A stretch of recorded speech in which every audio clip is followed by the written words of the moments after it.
امہات المومنین کے سلسلے میں آج ہم ام المومنین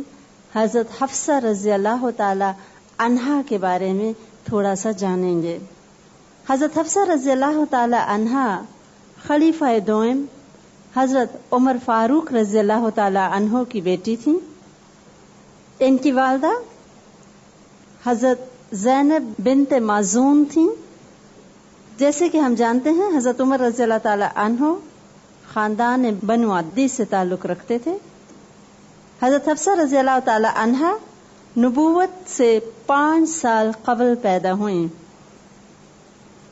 جب ان کے والد حضرت عمر رضی اللہ تعالی عنہ نے اسلام قبول کیا تو ان کے ساتھ ان کے خاندان نے بھی اسلام قبول کر لیا تھا، اور اس وقت حضرت حفصہ رضی اللہ تعالی عنہا بھی اسلام لا کے مسلمان ہو چکی تھیں، جبکہ ابھی ان کی عمر چھوٹی ہی تھی، غالباً 11 برس کی تھی۔ ان کی پہلی شادی خاندان بنو سہم کے ایک معزز انسان حضرت خنیس بن حذافہ رضی اللہ تعالی عنہ کے ساتھ ہوئی، اور وہ اسلام کے ابتدائی زمانے میں ہی مسلمان ہو چکے تھے۔ ان کی جب شادی حضرت حفصہ رضی اللہ تعالی عنہ کے ساتھ ہوئی تو وہ بھی ہجرت کر کے مدینہ منورہ تشریف لے آئے۔ حضرت خنیس رضی اللہ تعالیٰ عنہ آپ صلی اللہ علیہ وسلم کے جانثار سپاہی تھے، اور بدر کے معرکے میں بہت جوش اور جذبے کے ساتھ انہوں نے شرکت کی۔ اسی طرح 3 ہجری میں جب احد کا معرکہ ہوا تو انہوں نے شہادت کے شوق میں بے پناہ زخم کھائے اور ہمت اور بہادری کی انتہا کی، شدید زخمی ہوئے، اور زخمی حالت میں ہی ان کو اٹھا کے جب مدینہ منورہ لایا گیا اور بالآخر وہ فوت ہو گئے۔ حضرت عمر رضی اللہ تعالی عنہ کو ایک باپ کی حیثیت سے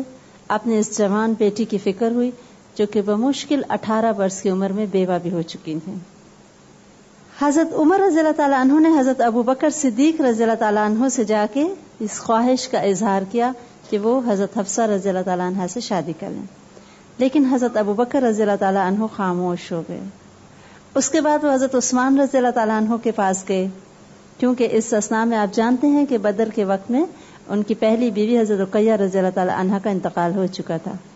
ابھی دوسری شادی نہیں ہوئی تھی ان کی حضرت ام کلثوم رضی اللہ تعالی عنہ سے۔ انہوں نے جب اس خواہش کا اظہار کیا کہ میری بیٹی سے شادی کریں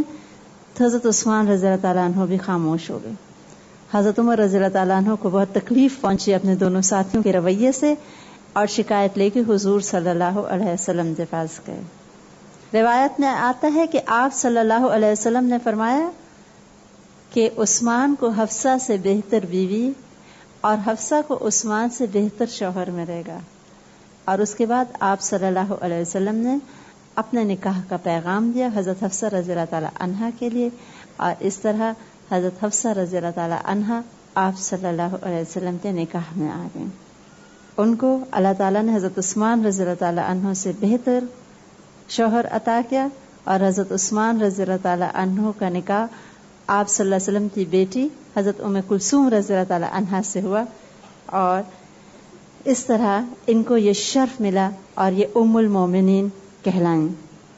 حضرت عمر رضی اللہ تعالی عنہ چونکہ خود بھی پڑھے لکھے تھے،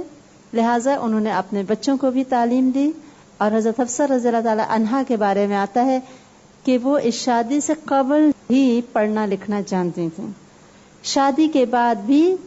آپ صلی اللہ علیہ وسلم کی خواہش اور مرضی کے مطابق ان کی تعلیم کا سلسلہ جاری رہا، اور اس سے یہ بھی پتہ چلتا ہے کہ آپ صلی اللہ علیہ وسلم نے عورتوں کی ایجوکیشن کو انکریج کیا، اور اس کی ابتدا اپنے گھر میں اپنی بیوی سے کی۔ روایت میں آتا ہے کہ حضرت شفا بنت عبداللہ حضرت حفصہ رضی اللہ تعالی عنہا کو تعلیم دے رہی تھیں۔ آپ صلی اللہ علیہ وسلم تشریف لائے گھر تو کہا، شفا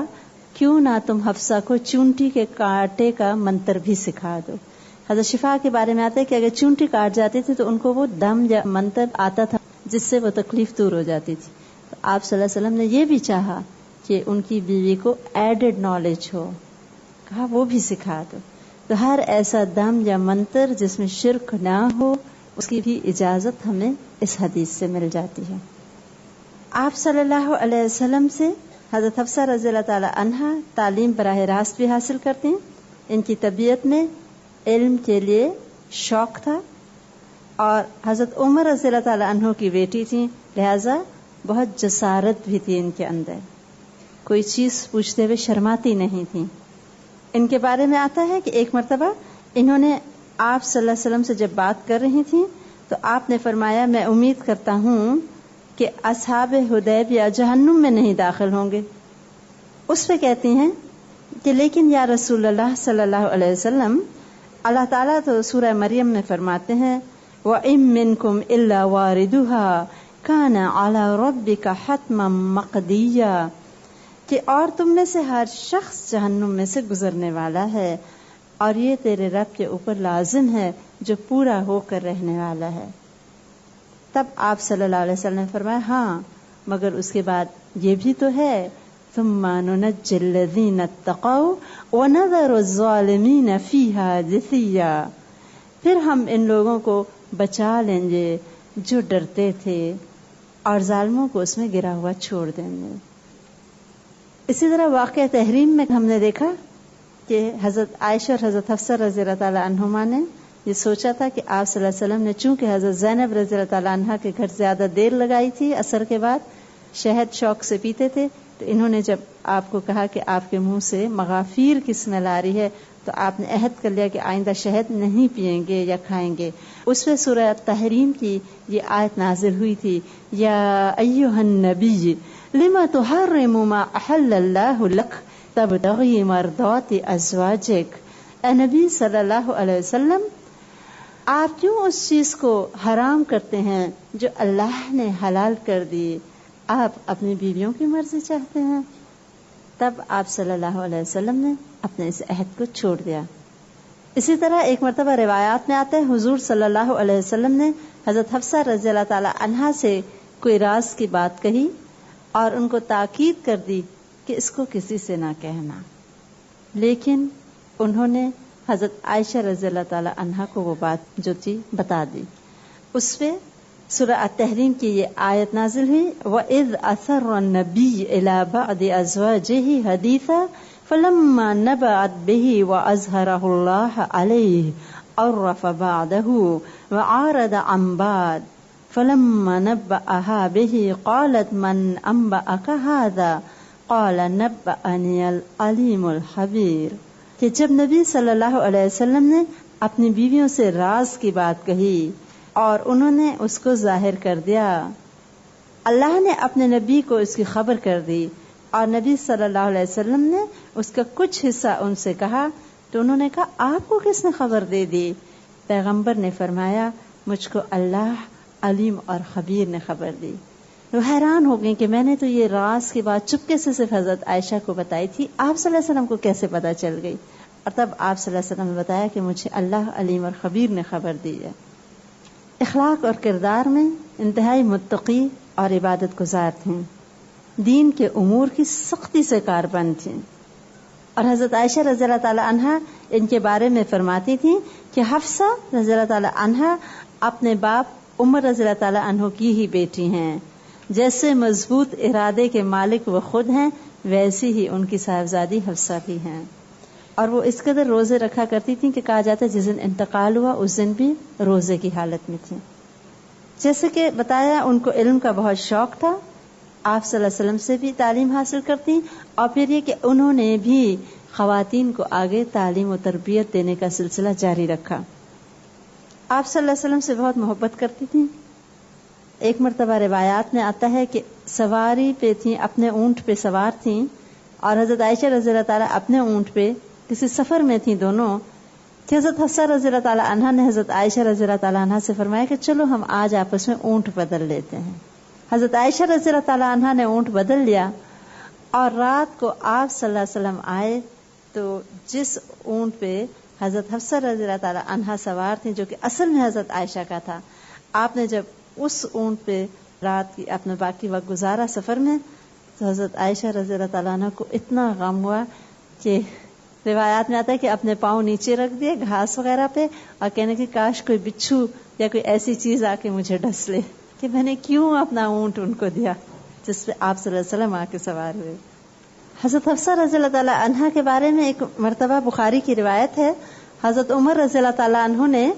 اپنی بیوی سے سنا کہ آپ صلی اللہ علیہ وسلم کی کچھ بیویاں ایسی ہیں جو ذرا آپ کے ساتھ تیزی سے بھی بول جاتی ہیں. حضرت عمر نے سنا, سیدھا اپنی بیٹی کے پاس آئے,